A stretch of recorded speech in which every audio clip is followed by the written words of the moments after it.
ఐగుప్తు దేశంలో ఉన్న ప్రజలందరూ కూడా బానిసత్వంలో ఉండి మగ్గుతుంటే ఆ దేశం నుంచి దేవుడు వారిని పాలు తెన్నులు ప్రవహించే దేశం తీసుకుపోవాలని దేవుడు నిర్ణయించాడు. మన మనుషులము ఒక పని చేయాలని నిర్ణయిస్తే మనం చేయలేకపోవచ్చు. ఈ పనిని నేను నెరవేర్చాలనుకుంటాం, కానీ ఎక్కడ దొరికిన సతికిలు పడతాం. కానీ దేవుడు నిర్ణయిస్తే, దేవుడు తను తాను నిర్ణయించుకుంటే, నేను చెయ్యాలని అనుకుంటే దాన్ని ఎవరు కూడా ఆపలేరు. ఆ పని ఖచ్చితంగా చేస్తాడు. ఇజ్రాయేల్ ప్రజలందరినీ కూడా నేను తీసుకెళ్లి పాలు తెన్నులు ప్రవహించే దేశంలో పెడతాను అని దేవుడు వాగ్దానం చేసిన పనిని సంపూర్ణం చేయడం కోసం దేవుడు ఐగుప్తు దేశంలో ఎన్నో అద్భుతాలు చేశాడు, ఆశ్చర్యకార్యాలు చేశాడు. అయినప్పటికీ కూడా ఐగుప్తు దేశంలో ఉన్నటువంటి ప్రజలు కానివ్వండి, ఆ దేశపు రాజు కానివ్వండి, ఇజ్రాయేలీ ప్రజలని బానిసత్వం నుంచి విడుదల చేయడానికి ఒప్పుకున్నప్పుడు ఇక ఆఖరి సమయాల్లో దేవుడు మోషే గారితో మాట్లాడి, ఈ రాత్రి మీరు పస్కా పశువును వధించండి, ఆ రక్తాన్ని తీసుకెళ్ళి గుమ్మము అడ్డకమ్ములకి నిలువు కమ్ములకి రాసుకునండి. ఈ రాత్రి సంహారదూత ఆ ప్రాంతాల్లోంచి మరి నడుస్తున్నప్పుడు ఈ దేశంలో ఐగుప్తీయుల యొక్క పశువులనేమి అలాగే మనుషులనేమి తొలుచూలు పిల్లలందరికీ కూడా ఆ దూత చేత సంహారము చేయబోతున్నారు. కాబట్టి మీరు దయచేసి ఆ రక్తము గుమ్మాల మీద రాసుకున్నప్పుడు ఎవ్వరు కూడా ఇజ్రాయేల్ ప్రజలు గుమ్మము దాటి బయటికి రావద్దు అని ఆజ్ఞాపించారు. అదేవిధంగా మరి ఆ రాత్రి ఆ సంహార దూత వీధుల్లో తిరుగుతున్నప్పుడు ఏ గుమ్మం మీద అయితే ప్రభువు యొక్క రక్తము రాయబడిందో, గొర్రెపిల్ల యొక్క రక్తము రాయబడిందో ఆ గుమ్మాల్ని ఆ సంహార దూత వదిలిపెట్టి ఇక మిగిలిన ఆ దేశస్థులైన ఐగుప్తీయుల యొక్క పిల్లలందరినీ కూడా చంపుకుంటూ పోయింది. కానీ ఇజ్రాయేల్ యొక్క కుటుంబాలు ఒక్క కుమారుడు కానీ కుమార్తె కానీ నశించుకోలేదు. ఇది దేవుని ఆజ్ఞ మేరకు వారు జీవించారు కాబట్టి వారు బ్రతికారు, వారి మీద మరణము రాజ్యము చేయలేదు.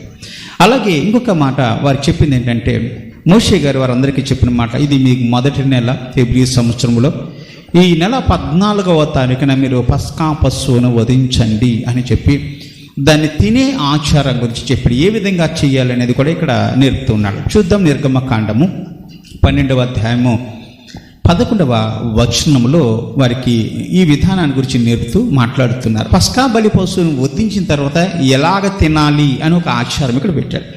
దాని ఏంటంటే, మీరు దాన్ని తినవలసిన విధమేమనగా మీ నడుము కట్టుకొని, మీ చెప్పులు తొడుక్కొని, మీ కర్రలు చేత పట్టుకొని త్వరపడొచ్చు దానిని తినవలెను, అది యెహోవాకు పస్కా బలి అని మోషే గారి ద్వారా దేవుడు ఇజ్రాయేల్ ప్రజలందరికీ బోధించాడు. ఇక్కడ 3 విషయాన్ని ఇక్కడ బయలుపరిచాడు. మొట్టమొదటి విషయము, మీ నడుములు కట్టుకోవాలి. నడుము కట్టుకోవటం అంటే ఏంటి? మరి నడుని మనం ఎలా కట్టుకుంటాం? పూర్వకాలంలో మరి ఈ రోజుల్లో అలా చేయట్లేదు, కానీ పనులు చేసేటువంటి వారు పొలానికి వెళ్ళినప్పుడు ఆ నెత్తి మీద ఉన్నటువంటి టవలు మరి ఆ తువ్వాలు ఏదైతే ఉందో ఎండ దెబ్బ తగలకుండా నెట్టి కట్టుకుని పనిచేసేటువంటి వారు ఆ చేను యజమానుడు, ఆ పొలం యజమాని వచ్చేసరికి ఆ తువ్వాలు తీసుకుని నడని కట్టుకునేవారు. అంటే నడని కట్టుకోవటం అంటే తనకు తానుగా వచ్చిన యజమానుడికి లోబట్టం. అంటే నేను నీ దాసుని అని నడుము కట్టుకోవటం అదొక పద్ధతి. తల మీద కట్టుకుంటే అది రాజస్థానికి గుర్తు, యజమానుడికి గుర్తుగా ఉంది. అందుకని తల మీద తలబాగా పెట్టినవారు పూర్వకాలంలో. అంటే బాగా డబ్బు ఉన్నటువంటి వారు తలబాగాలు కట్టుకునేవారు. ఆ తలబాగా కట్టుకున్నాడంటే అతను డబ్బున్నవాడని, గౌరవ మర్యాద ఉన్నవాడని, అధికుడని, అందరికంటే ఉన్నతమైన వాడని అర్థం. నడనికి టవలు కట్టుకుంటే కనుక అది దాసునికి గుర్తుగా ఉంది ఒకటి. అలాగే నడుములు కట్టుకోవటం అంటే ఆత్మీయంగా ఏ విధంగా మనం నడుము కట్టుకోవాలి, ఆత్మీయ నడుము ఏమై ఉంది. మొదటి పేతురు రాసిన గ్రంథము 1వ అధ్యాయము 13వ వచనంలో భక్తుడైన పేతురు గారు ఈ మాటలు మాట్లాడుతూ, కాబట్టి మీ మనస్సు అను నడుము కట్టుకుని నిబ్బరమైన బుద్ధి గలవారే యేసుక్రీస్తు ప్రత్యక్షమైనప్పుడు మీకు తేబడు కృప విషయమై పరిపూర్ణ నిరీక్షణ కలిగి ఉండుడి అని ఇక్కడ భక్తుడని పేతురు గారు చెప్తారు. అంటే మీ మనస్సు అనే నడుమును మీరు కట్టుకోవాలి. నడుము అంటే ఏంటి? ఏది? మన ఆత్మకు నడుమేది మనస్సు. మీ మనస్సును కట్టుకోమన్నాడు. మనస్సును కట్టుకోవడం అంటే, మనస్సును కట్టుకోవటం అంటే చాలా విచిత్రం అనిపిస్తుంది. మీ హృదయము ఘోరమైన వ్యాధి కలిగింది. ఘోరమైన వ్యాధి కలిగింది ఏం చేస్తుంది? గంటలకు రకంగా మనసు ఉంటుంది. ఇప్పుడే అవునంటాం, ఇప్పుడే కాదంటాం, ఇప్పుడే మనసు మార్చుకుంటాం, ఇప్పుడే మనసు కూడగట్టుకుంటాం. ఈ కట్టడి ఎలాంటిదంటే తోసిన వెంటనే పడిపోయే గోడ వంటిది. అది స్థిరమైన పునాది మీద వేయబడలేని గోడ. సరిగ్గా దాన్ని కట్టేటువంటి వాడు కూడా కట్టలేదు. కాబట్టి ఆ మనసు స్థిరమైనది కాదు. కాబట్టి మనం అవునన్నది కాదంటాం, కాదన్నది అవును అంటాం. అంటే ఒక మనిషిని మనం చూసినప్పుడు వారి మీద కొన్ని అభిప్రాయాలు మనం వ్యక్తం చేస్తాం. వరలక్ష్మి గారు ఉన్నారు, మన ఇంటికి వస్తారు, మనం అంటాం ఆవిడ వచ్చిన వెంటనే చాలా ఆప్యాయతగా మాట్లాడతాం, వరలక్ష్మి గారు చాలా మంచి ఆవిడండి అని పక్కన వరకు కూడా చెప్తూ మనం ఎంతో పొగుడుతాం. చాలా మంచి ఆవిడండి, చాలా పద్ధతిగా ఉంటుందండి, అందరినీ ఆదుకుంటుందండి, బాగా మాట్లాడుతుందండి అని చెప్తాం. కానీ అంతా వెళ్ళిపోయిన తర్వాత ఆవిడ వచ్చి మనతో కూర్చున్నప్పుడు ఆ మాటలు చెప్తాం. తర్వాత ఆవిడ కూడా తన మనసు ఇప్పి తన మనసులో ఉన్న విషయాలన్నీ అందరితో చెప్పుకుంటారు. చెప్పుకున్న తర్వాత ఆవిడ వెళ్ళిపోయిన వెంటనే ఆవిడ వెనకాలే ఈవిడ గురించి మళ్ళీ చెడ్డగా చెప్తాం. ఆవిడ గురించి అలాగంటున్నాం కానండి, ఆవిడ ఎలా చేసిందని అలా చేసిందని మళ్ళీ చెడ్డ గురించి చెప్పుకొస్తాం. అంటే మంచి చెప్తున్నాము, చెడు చెప్తున్నాం. అంటే ఒకసారి మనం మంచి అని అన్న దాన్ని మళ్ళీ చెడ్డ అని మరి రెండోసారి అనుకుంటాం. అంటే మన తీర్పు తప్పు అవుతుంది. మనం ఏది తీర్చామో అదే కరెక్ట్. నువ్వు అవునంటే అవును, కాదంటే కాదు. నువ్వు అవునని చెప్పావు కదా, ఆవిడ మంచి ఆవిడ అన్నావు, చెడ్డ ఆవిడ కాదన్నావు, మంచిగానే బ్రతికిందన్నావు. కానీ ఈ రోజున మళ్ళీ చెడ్డ అంటున్నావే ఆవిడ వెళ్ళిపోయిన తర్వాత. అంటే మంచిని చెడ్డగాను, చెడ్డను మంచిగాను నిర్ణయించే తత్వం మనలో ఉందంటే మన మనస్సు నిలకడలేదు. మన మనసు నిలకడ ఉంటే ఒకరి మీద మంచి అభిప్రాయం ఉంటే అభిప్రాయాన్ని మనం కొనసాగిస్తాం. ఒకరి మీద మంచి అభిప్రాయం లేదనుకోండి, చెడ్డ అభిప్రాయం ఉందనుకోండి, చెడ్డ అభిప్రాయమే మనం కొనసాగిస్తాం, తప్పు లేదు. కానీ మంచి చెడ్డని కూడా, మంచిని చెడ్డని, చెడ్డను మంచిని కూడా మనం తీర్పులు తీరుస్తూ ఉన్నప్పుడు ఒక మాట, లేనప్పుడు ఒక మాట మాట్లాడుతుంటే మన నిలకడలేని మనస్సు. కాబట్టి మన మనస్సులు ఎలా ఉన్నాయంటే ఘోరమైన వ్యాధి కలిగి ఉన్నాయి. వ్యాధి కలిగినటువంటి వాడు స్థిరంగా ఉండాలంటే ఏం చేయాలి? మందు వేసుకోవాలి. మందు వేసుకుంటే మనసు స్థిరపడుతుంది. మన మనసు స్థిరపడాలంటే మొట్టమొదటిగా మందు దేవుని దగ్గరే ఉంది. అది దేవుని సన్నిధిలో ఉన్న మందుని వేసుకుంటే మన మనసు స్థిరపడుతుంది. యేసుప్రభు వచ్చినప్పుడు ఒక ప్రాంతంలో కూర్చున్నప్పుడు చాలామంది అన్నారు, మరి నువ్వు దేవుని కుమారుడు కదా, పరలోక రాజ్యం నుంచి వచ్చావు, దేవుని సన్నిధి నుంచి వచ్చావు, ప్రవచనాలు పలుకుతున్నాం, ఉపమానాలు చెప్తున్నాం, అనేక మందికి స్వస్థత కలగజేస్తున్నాం, ఎంత గొప్ప ప్రవక్తవైన నీవు, గొప్పగా ఉన్నట్టు వ్యక్తివి నువ్వు, అయితే ఈ పాపం చేసేటువంటి వారి మధ్యలో నువ్వు ఉంటున్నావే, మరి ఇది నీకు న్యాయమా, ధర్మమా అని చాలామంది యేసు ప్రభువును ప్రశ్నించినప్పుడు ఆయన అన్నాడు, నేను రోగులకే వైద్యుని కానీ రోగములు ఇంటి వాడికి వైద్యుడు అవసరం లేదు. వీరందరూ రోగులు. అంటే మనసు స్థిరం లేని వారు, పాపము చేసేటువంటి వారు. స్థిరమైన మనసు ఉన్నవాడు పాపం చేయడు. స్థిరమైన మనసు లేదు కాబట్టి వీరు నడుములు కట్టుకోలేదు కాబట్టి వీరు పాపం చేస్తున్నారు. కాబట్టి వీరి మధ్యకి నేను దిగి వచ్చాను, నేను నిజమైన వైద్యుని, పరమ వైద్యుని. వీరి నడాలు కట్టేటి ఆ శక్తి నా దగ్గర ఉంది, వీరి నడానికి బలమైన మందు వేసే శక్తి దగ్గర ఉంది. అలాగే వీరి మనసులు కట్టడానికి, వీరి మనసులు స్థిరపరచబడటానికి మందు నా దగ్గర ఉంది. కాబట్టి నేను ఈ లోకానికి వీరి మధ్యకి పరమ వైద్యుడిగా వచ్చాను. నేను నీతిమంతుని పిలవరాలేదు, అనీతిమంతులు మాత్రమే పిలవటానికి వచ్చాను. యేసు ప్రభు వారు కూడా అక్కడ చెప్తారు. ఆ మందు ఎక్కడ ఉంది? యేసు ప్రభు దగ్గర. ఆ స్థిరమైన మనసు ఉండటానికి, దాన్ని కట్టడానికి ఆయన దగ్గర మాత్రమే మనకు మందు ఉంది. మీ నడుములు కట్టుకోండి. నడుములు అంటే ఆత్మీయంగా మనస్సు అనే నడుమును కట్టుకోవాలి. మనస్సు స్థిరం లేకపోతే మనము ఏమీ చేయలేమండి. యోహాను సువార్త 21వ అధ్యాయము 18వ వచనం, యేసు, నా గొర్రెలను మేపుము, నీవు యవ్వనుడివై ఉండినప్పుడు నీ అంతట నీవే నడుము కట్టుకొని నీకిష్టమైన చోటుకి వెళ్ళుచుంటివి అని అన్నాడు. ఎప్పుడు మాట్లాడాడు ఈ మాట? యేసు ప్రభు వారు చనిపోయి తిరిగి లేచిన తర్వాత ఈ మాట మాట్లాడాడు. యేసు ప్రభు వారు తిరిగి లేచిన తర్వాత ఈ మాట మాట్లాడాడంటే, అంటే నీ అంతటి నీవు నడుము కట్టుకుంటావు అన్నాడు. అంటే అంతకుముందు యేసు ప్రభువు దగ్గర జీవించినంత కాలంలో పేతురు గారు నడుము కట్టుకోలేదంటే మనస్సును స్థిరపరచుకోలేదు. తన మనసును స్థిరంగా ఉంచుకున్నాడా? స్థిరంగా ఉంచుకోలేదు. మనకు సమాధానం ఎక్కడ దొరుకుతుందంటే దీని గురించి, యేసు ప్రభు వారు ఒక ప్రాంతంలో కూర్చుని మరి బళ్ళారాధన జరిగిస్తున్నప్పుడు ఈ రాత్రి మరి గొర్రెల కాపరి కొట్టబడబోతున్నాడు, గొర్రెలన్నీ చెదిరిపోతాయంటే పేతురు గారు అనేది, నీకు దూరం అవునుగాక, చావనైనా చస్తాము కానీ నీవెవరో మాకు తెలియదని మాత్రం చెప్పము అన్నాడు. నిజంగా యేసు ప్రభు వారు చెప్పిన మాట, కోడి ముమ్మారు కొయ్యకుని నేను ఎవరో నీకు తెలియదు అని చెప్తావు అన్నాడు. నిజంగా నడుము కట్టుకోవడం అంటే, మనస్సు కట్టుకోవడం అంటే ఎవరి మీద కట్టుకోవాలి? దేవుని మీద కట్టుకోవాలి. ఒక మాట అంటే మాట నిలబడి ఉండాలి. అతని మనస్సు ఎక్కడుందో అంటే ఎక్కడో లోకంలో ఉంది. తన మనసు ఎప్పుడు దేవునితో లేదు. అతని నడుము ఎప్పుడు కూడా తన మనస్సును కట్టుకున్న వ్యక్తి కాదు.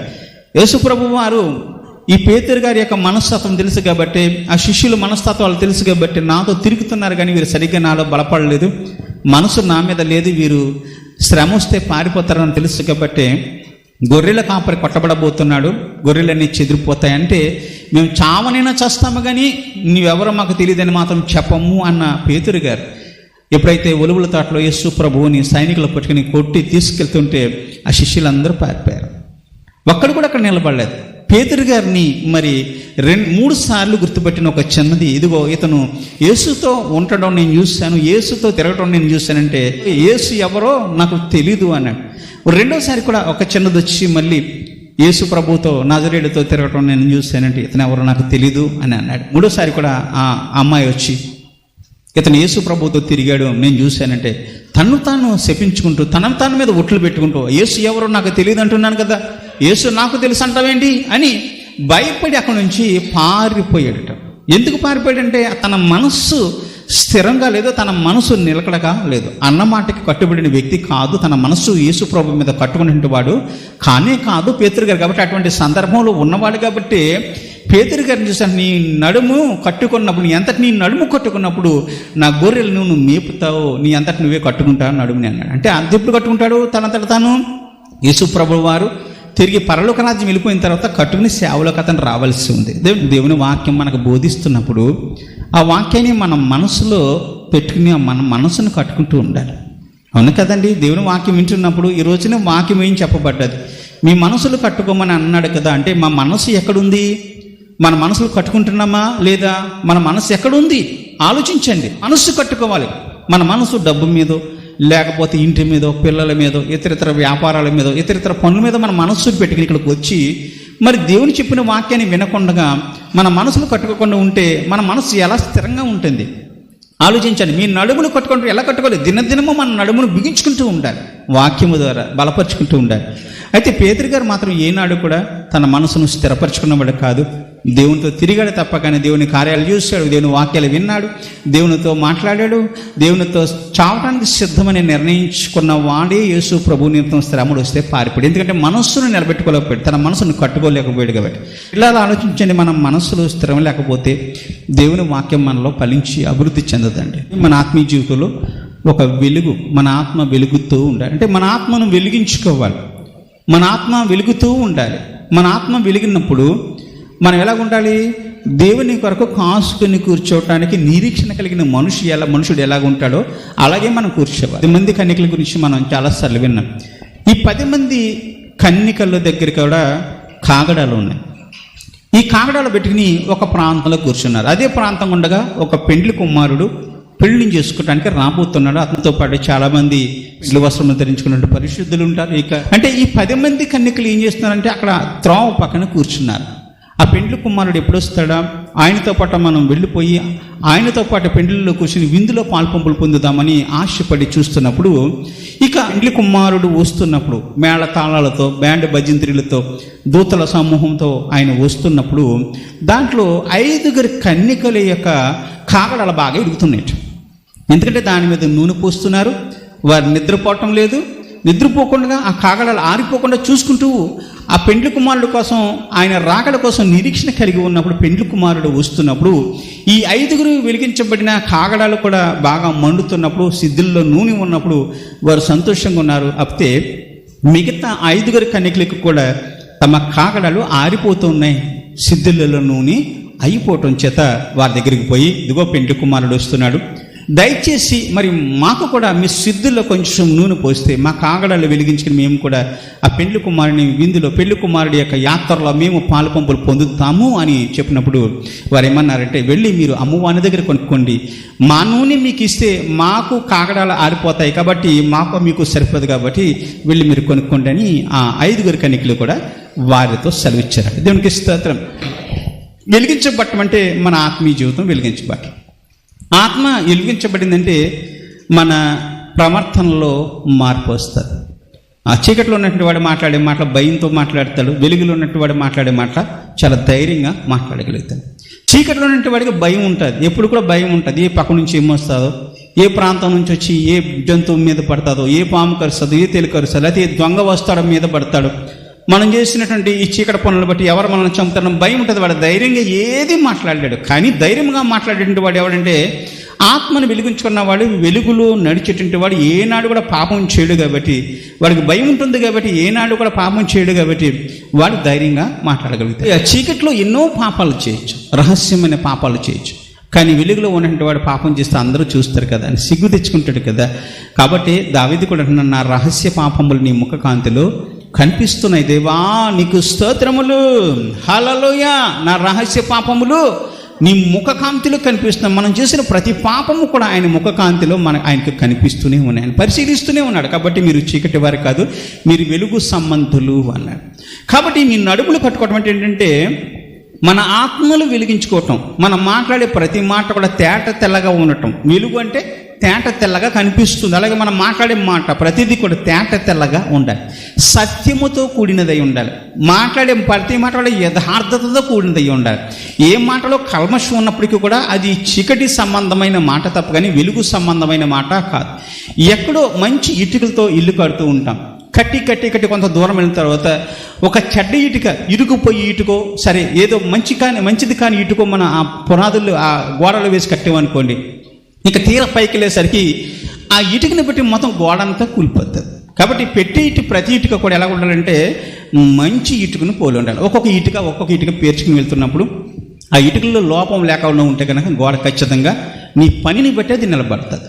కానీ నువ్వు కట్టే గోడలో ఏదైనా లోపము కలిగి ఆ ఇటుక మంచిది కాదు, కూలిపోయి ఇటుక అయితే మొత్తం గోడంతా కూలిపోతుంది. మనం చేసే ప్రతి పనిని కూడా దేవుడు పరిశీలిస్తాడు. మనం దేంతో మన యొక్క ఆత్మీయ జీవితాన్ని కడుతున్నాం, దేనితో మన ఆత్మీయ జీవితాన్ని పరిపూర్ణం చేస్తున్నాం? బంగారంతో పరిపూర్ణం చేస్తున్నామా, లేకపోతే డబ్బుతో పరిపూర్ణం చేస్తున్నామా, వెండితో పరిపూర్ణం చేయడానికి ఇష్టపడుతున్నామా, కొయ్యతో మనము పరిపూర్ణం చేయడానికి ఇష్టపడుతున్నామా, ఇత్తడితో రాగితో ఆ జీవితాన్ని ఆత్మీయ జీవితాన్ని కట్టడానికి చూస్తున్నామా, దేవునితో కట్టడానికి చూస్తున్నాం? మనం దేనితో కట్టాలి మన ఆత్మీయ జీవితాన్ని? దేవుని ఆత్మతో కట్టడం నేర్చుకోవాలి. ఈ బంగారము, వెండి, ఇత్తడి, రాగి, లేకపోతే కొయ్యకాలు వీటితో కట్టిన ప్రతి పని కూడా అగ్ని వచ్చినప్పుడు దాన్ని పరీక్షించినప్పుడు ఆ పని ఎట్టిదో తేట తెలగదు. మనకు దేవుడు తేబోయే నిరీక్షణ ఎట్టిదో, కృప ఎట్టిదో, దేవుడు పరలోక రాజ్యం నుంచి వచ్చినప్పుడు తన సహాయాన్ని మనకి ఇవ్వబోతున్నాడు. ఎందుకు సహాయం ఇవ్వాలి అంటే మనము చనిపోయిన తర్వాత తిరిగి లేపబడాలి అంటే దేవుని సహాయం మనకు అవసరం. దేవుడి సహాయం మనకి ఇవ్వకపోతే, దేవుడి సహాయం మనతో ఉండకపోతే మనం లేపబడతామా అంటే ఇంక తిరిగి లేపబడం. కాబట్టి ఆయన ప్రత్యక్షమైనప్పుడు, ఆయన కృప మన మీద, ఆయన సహాయం మన మీద కుమ్మరించినప్పుడు ఎట్టండి, ఆయన ఆత్మ సమాధులలో ఉన్న మనుషులను లేపినప్పుడు వారందరూ మోకాలుని లేచి ప్రభు యొక్క నామాన్ని మహింపరుస్తూ మధ్యాకాశంలో ఉన్న దేవుని చూస్తూ ఉంటారు.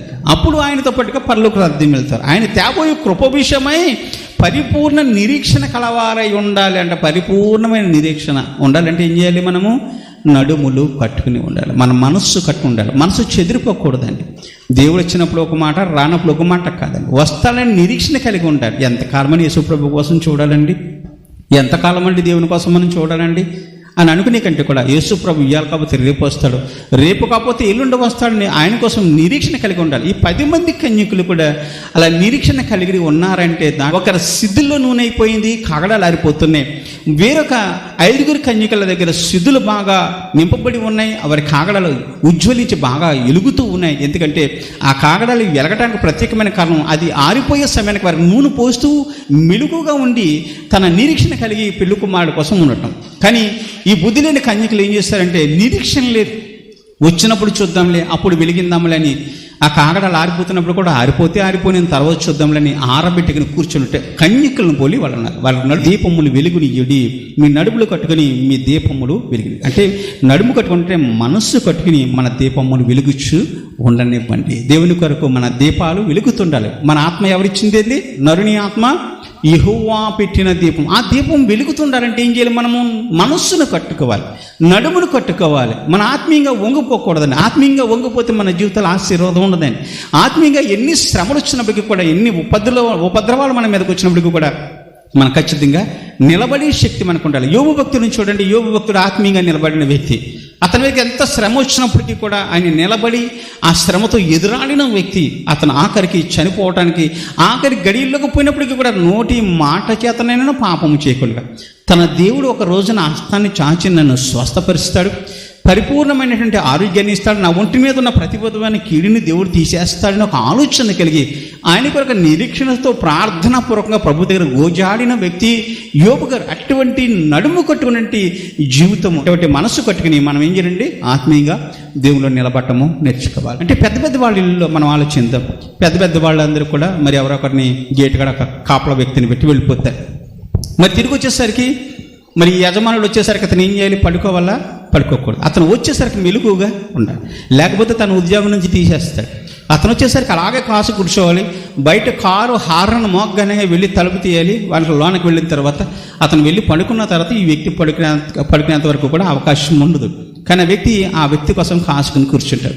తనకిచ్చే జీతం కోసం, తన యొక్క జీవితం కోసం.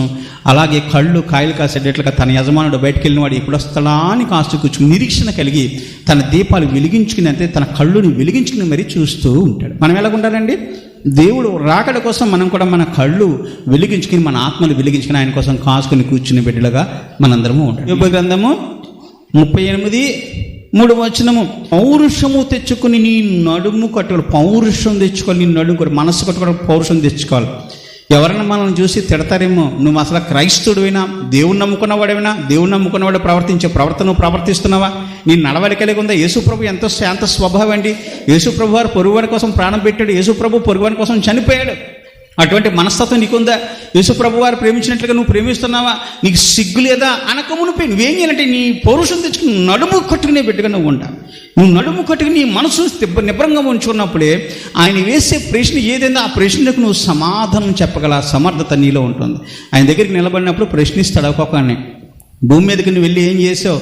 భూమి మీద ఎంతమందిని బలపరిచావు? నేను చెప్పిన సువార్తమానం చెప్పావు లేదా? నువ్వు భూమి మీద ఉన్నంతసేపు ఎందుకు నీ నడుము నువ్వు కట్టుకోలేదు అని ఆయన అడిగితే మనం ఏం చెప్పాలి? సమాధానం. మన దగ్గర సమాధానం ఉండదండి. కాబట్టి మనం పౌరుషం తెచ్చుకోవాలి.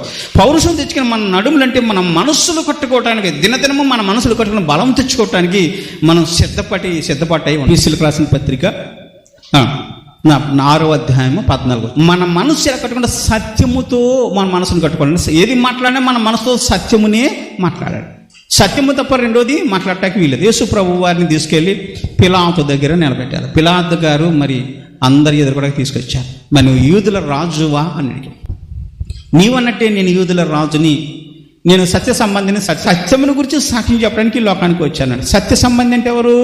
సత్యము అంటే దేవుడు. నేనే దేవుని సంబంధిని, సత్యం అంటే దేవుడు, ఆయన సంబంధిని, ఆయన గురించి సాక్ష్యం చెప్పడానికి ఈ భూలోకానికి వచ్చాను. సత్య సంబంధి అయిన ప్రతివాడు కూడా నా మాట వింటాడంట. దేవుని మాట వినేవాడు అంటే దేవుని వెరిగిన ప్రతివాడు కూడా, దేవుని గురించి ప్రతివాడు కూడా నా మాట వింటాడు. ఎందుకంటే సత్యం గురించి నేను స్వార్థమని చెప్పడానికి వచ్చాను, సత్యం గురించి నేను ఈ రోజున సాక్షి చెప్పడానికి వచ్చానని పిలాతు గారి దగ్గర యేసు ప్రభు చెప్పినప్పుడు పిలాతు గారు అంటున్నాడు, సత్యం అంటే ఏమిటో అన్నాడు. అంటే పెదవి విరుచుకున్నట్లుగా సత్యం అంటే ఏమిటో అని మాట్లాడు. ఎందుకంటే యేసు ప్రభు అంటే పిలాతుకి చాలా ప్రేమ. కానీ పిలాతు ఏ విధము చేతనైనా సరే యేసు ప్రభువును వదిలిపెట్టాలని చూస్తున్నాడు. అంటే ఏమిటి? నువ్వు సత్యం చెప్పడానికి వచ్చావు. సత్యం అంటే ఏమిటో తెలుసా? ఈ లోకంలో నిన్ను పట్టుకుంటారు, కొడతారు, చంపుతారు. ఇదే సత్యం, నిజ సత్యం. లోకము దాని క్రియలు చెడ్డవి. కాబట్టి నువ్వు సత్యం చెప్పినంత మాత్రం ఎవరు నమ్మరు. నువ్వు సత్యాన్ని చెప్తే ఆ సత్యానికి ఈ లోకంలో విలువ లేదు. అయినప్పటికీ కూడా విలువ లేని లోకములో సత్యం ఏదైతుందో ఆ సత్యమును మాత్రమే పలకడం కోసం నీ మనస్సును కట్టుకోవాలి. నువ్వు మనసును కట్టుకుని ఎప్పుడైతే నిలబడతావో, దేవుని సన్నిధానంలో నేను నిలబడి సత్యాన్ని పలుకుతావో, అప్పుడు నిజంగా నువ్వు దేవుని కుమారుడు. కర్రను చేత పట్టుకో. కర్ర అంటే ఏమిటి? కర్ర అంటే ఏంటి? దేవుని వాక్యమును. దేవుని వాక్యమును చేత పట్టుకుని, ఆ కర్రను చేతబడికి నువ్వేం చేసి సువార్తమానం ఎత్తడానికి అనేక చోట్లకు పోవాలి. నువ్వు నడుక పండుగలో ఆ పస్కా మాంసాన్ని తినడానికి వెళ్ళే ప్రతివాడు కూడా నడుము కట్టుకోవాలి, చెప్పులు తొడుక్కోవాలి, కర్రను చేతబడికి త్వరపడుతూ దాన్ని తినాలి. అదేవిధంగా ఈ రోజున బలలో పాల్పంపులు పొందే ప్రతివాడు కూడా తన మనస్సును కట్టుకుని సత్యమునే మనసు నుంచి మాట్లాడుతూ ఉండాలి. సత్యముతో తన మనసును కట్టుకోవాలి. అలాగే సమాధానపడి చెప్పులను తొడుక్కోవాలి సువార్త విత్తడం కోసం. మూడోదిగా వాక్యం అనే కర్రను పట్టుకుని త్వరపడుతూ మనం ఏం చేయాలంటే బలలో పాలుపంపులు పొందాలి. ఈ విధంగా చేయకపోతే మన మీదకి శాపవచనాలే వస్తాయి. దేవుడు ఏమంటున్నాడంటే, ఈ పాత్రలోది ఎవరైతే అయోగ్యంగా తింటాడో వాడు ప్రభు రక్తం గురించి శరీరం గురించి అపరాధి అనబడున్నాడు. అపరాధి అంటే పాపము చేసిన వాడు, పాపం చేసిన ప్రతి వాడు కూడా శిక్షించబడతాడు. కాబట్టి ప్రియులారా, మనం ఆలోచిద్దాం. మీరు మొట్టమొదటిగా మీ మనస్సును కట్టుకున్నారు లేదా? ప్రభు మీద మీ మనసును నిలుపుకున్నారు లేదో నాకు అర్థం కావట్లేదు, కానీ ప్రభు మీద నా మనసును నిలుపుకున్నాను. ఈ రోజు నుంచి నేను సత్యాన్ని మాట్లాడతాను, నిజాన్ని మాట్లాడతాను. నా పొరుగు అంటే నేను అబద్ధం మాట్లాడను, నేను యథార్థంగా ఉంటానని మీరు నిర్ణయించుకుంటే మంచిది. రెండవదిగా, మీ మనసు ఎప్పుడైతే ఉందో మీ మనసు సమాధాన పడాలి దేవునితో. నేను ఇక్కడ నుంచి నేను తప్పు చేయనైనా పాపం చేయనైనా నీతో నేను సమాధాన పడుతున్నాను, నీ దారిలో నేను నడుస్తానని, ఎటువంటి పాపం చేయడానికి నేను తెగపడనైనా నీ సత్యాన్ని అనుసరిస్తాను, నీ వాక్యాన్ని అనుసరిస్తానని, సత్యాన్ని వెంబడించడం కోసం, దాన్ని అనుసరించడం కోసం మనసును ఆయనకి సమర్పణ చేసి మనం సమాధాన పడ్డామా లేదా? దేవునికి స్తోత్రం. దేవునితో సమాధానం పడితే మనం ఏం చేస్తాం? సత్య సంబంధం అయితే దేవునితో సమాధాన పడిన ప్రతి వాడు కూడా దేవుని మాట వింటాడు. దేవుడు ఏం చేస్తున్నాడు? నా వాక్యం నన్ను వెంబడించండి అన్నాడు, నన్ను వెంబడించండి అన్నాడు. నా స్వరం వింటాను, నా గొర్రెలు నన్ను వెంబడిస్తాను. నిజంగా మనం దేవుని యొక్క పిల్లలమైతే ఆయన స్వరాన్ని మనం విన్నప్పుడు మనం ఆయన వెంబడిస్తున్నామా లేదా? మనం సమాధానం పడ్డామా లేదా? సమాధానం పడిన ప్రతి గొర్రె కూడా తొలగిపోతుంది, తప్పిపోతుంది, అరణ్య ప్రాంతాల్లోకి పోతుంది, ఎక్కడెక్కడో తిరుగుతుంటుంది, ప్రమాదాల్లో పడుతుంది, చనిపోతుంది. అలాగే మన జీవితాలు అలాగే ఉన్నాయి. లేకపోతే సమాధాన పడి దేవునితో నడవడానికి ఇష్టపడుతున్నాం లేదా? వాక్యానుసారం జీవిస్తున్నాం లేదా? వాక్యం ఏం చెప్తుందో ఆ మాట వింటున్నామా లేదా? ఇది చేయొద్దన్నాడు దేవుడు, చేయకుండా ఉంటేనే మంచిది. చేయొద్దన్నప్పుడు దేవుని వాక్యాన్ని వదిలిపెట్టి మనం తప్పు చేస్తున్నామేమో, చేయొద్దన్న పనికి మనం తెగబడుతున్నామేమో, పాపం చేయడానికి వెళ్తున్నామేమో, మన దేవునితో సమాధాన పడినట్టు వారం అయితే వాక్యం ఏం చెప్తుందో ఆ విధంగానే మనం జీవిస్తాం. మన మనసులో కట్టుకుంటున్నామా లేదా? సత్యాన్ని మాట్లాడుతున్నామా లేదా? అబద్ధాన్ని మాట్లాడుతున్నామా, నిజాన్ని మాట్లాడుతున్నామా? ఏది మాట్లాడతామని తెలుసుకోవాలి. సమాధాన పడుతున్నామా లేదు? యేసు ప్రభుతో సమాధాన పడితే సమాధాన పడినట్టుగానే మన జీవితాలు కొనసాగితాయి. సమాధాన పడకపోతే మనం ప్రభువుకి ఎప్పుడు వ్యతిరేకంగానే జీవిస్తూనే ఉంటాం. మూడోది, వాక్యం అనే కర్రను పట్టుకోవాలి. మనం దేవుని యొక్క వాక్యాన్ని మనము ఎప్పుడు కూడా చేత పట్టుకుని మనకు తెలిసిన సువార్త మనం అందరితో చెప్తున్నాం లేదా? మనకు తెలిసిన వాక్యాలు అందరికీ బోధిస్తున్నాం లేదా? తెలియని వారందరినీ యేసుప్రభు దగ్గర తీసుకొస్తున్నామా లేదా? ఆలోచించండి. యేసుప్రభు మరి ఆ రోజున ఆ పిలాతు ఎదురుకొని నిలబడి, సత్యం అంటే ఏమిటో అన్నాడు. సత్యం అంటే ఇదేరా బాబు, నేను కొట్టి చంపుతారు, నేను చంపుతారయ్యా, ఇదే సత్యము అని అన్నప్పుడు యేసుప్రభు వారు దాన్ని కూడా తెగబడ్డాడు. నేను చచ్చిపోవడానికి కూడా సిద్ధమే, నేను సత్యాన్ని మాట్లాడుతాను. యేసుప్రభు సత్యం మాట్లాడడానికి ఇష్టపడ్డాడు కాబట్టి ఆయన తీసుకెళ్ళి సిలువనేశారు. సిలువనేసి కొరాళ్ళంతా కొట్టారు, ఎన్నో చిత్రహింసలు పెట్టారు యేసుప్రభుని. సత్యం మాట్లాడేందుకు ఆయన మనస్సు నిబ్బరంగా ఉంది, నిలకడగా ఉంది. యేసుప్రభు వారి మనస్సు తండ్రి మీద ఆనుకుని ఉంది. తండ్రి ఏ సత్యం అయితే చెప్పమని అదే సత్యం చెప్తూ ఉన్నాడు. ఆఖరిలో అదే సత్యం చెప్పుకుంటూ వచ్చి నేను సత్య సంబంధిని ఈ లోకంలో సత్యంను బోధించడానికి వచ్చాను అని అన్నప్పుడు పిలాతు గారు కూడా నవ్వారు. కానీ యేసుప్రభు మీద పేతురు గారు కానీ ఉన్న శిష్యులు కానీ ఎవరు కూడా ఆనుకున్న వ్యక్తులు కాదు, యేసుప్రభు మీద మనసుంచిన వ్యక్తులు కాదు. కాబట్టి యేసుప్రభుని పట్టుకోగానే శిష్యులందరూ కూడా పారిపోయారు. కాబట్టి నువ్వు నన్ను ప్రేమిస్తున్నావంటే ప్రేమిస్తున్నా అన్నాడు. రెండోసారి ప్రేమిస్తున్నా అన్నాడు.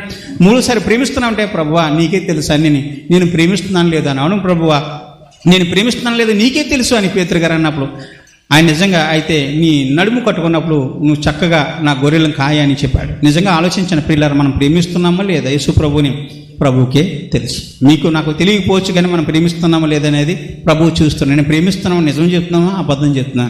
ప్రభు మీద మన స్థిరమైన మనస్సు ఉందా లేదనేది దేవుడే చూస్తున్నాడు. మన ఆలోచన విధానం అంతా దేవుడే చూస్తున్నాడు. మన నోటి మాట దేవుడే గమనిస్తున్నాడు. మన ప్రవర్తన అంతట్లో కూడా దేవుడే తన కనుదృష్టి ఉంచి మన తెల్లగా పరిశీలిస్తున్నాడు. మనం నిజం చెప్తున్నామా, అబద్ధం చెప్తున్నాడు? మనం ప్రేమించిన వరమైతే ఆయన మాట వింటాం. ఆయన మాట విన్న ప్రతి వాడు కూడా సత్య సంబంధిగా ఉంటాడు, ఆయన వెంబడిస్తాడు. ఇక ప్రమాదంలో పడక నేరుగా జీవంలోనికి ప్రవేశిస్తాడు. మన జీవంలో ప్రవేశించడానికి సిద్ధంగా ఉన్నామా లేదా? అంటే మన పస్కా బలి పశువుగా వచ్చినట్టు యేసు ప్రభు యొక్క బలల పాల్పంపులు పొందే మనకు మనసు స్థిరంగా ఉందా లేదా ఆలోచించాలి. రెండోది, సమాధాన పడ్డామా లేదా? మూడోది, వాక్యానుసారం జీవిస్తున్నామా లేదా? ఈ మూడు విషయాలు మనం చాలా జాగ్రత్త పెట్టుకోవాలి.